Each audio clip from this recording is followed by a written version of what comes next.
vibes. Kumusta? Tingnan natin.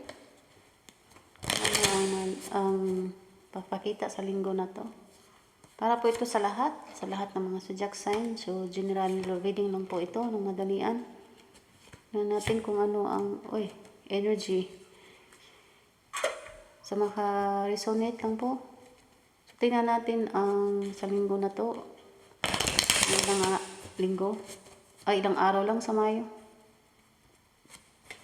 Kung anong energy ang masasagap ko. Wala po itong sa lahat ng zodiac sign po ito. So, tingnan natin pa. Para po ito sa lahat ng mga zodiac sign.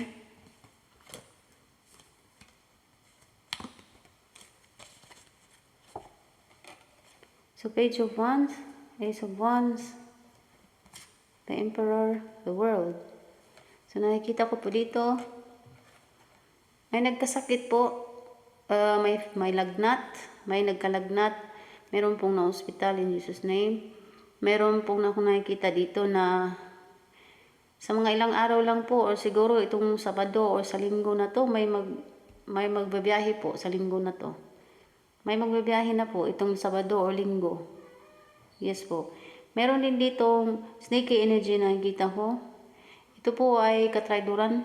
Mag-ingat po ang lahat kasi may ahas talaga dito, may traitor ang nafe-feel ko ditong energy. Meron ditong tao na hinahangaan. Meron ditong papalapit na po sa inyo yung blessing.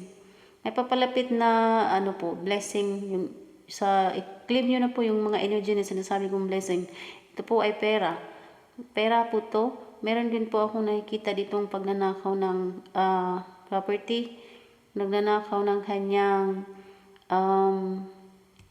mag-ingat po sa mga tinago nyo pong mga mahalagang bagay. May nakita po ako ditong pagnanakaw. Mag-ingat po kayo sa inyo tinatago yung mga importanteng bagay po. Yung mga pera, alahas, yun po yung mga dokumentaryo, yun po itatago nyo po yan kasi may nakita po ako ditong pagnanakaw na property, pagnanakaw ng kanilang yaman. Basta itago nyo lang po kasi may makita ako ditong nanakawin talaga po kukunin na hindi nyo po mamalaya na kinukuha na. So may energy dito na snaky, wag po kayong magtitiwala. Wag po kayong magpapasok ng kahit sinong tao sa bahay nyo, kahit pa kapitbahay nyo yan. Kung papasukin nyo po, dyan lang po sa sala. Huwag nyo ipaano-ano sa loob ng bahay. Po, mag-ingat po lahat. God bless.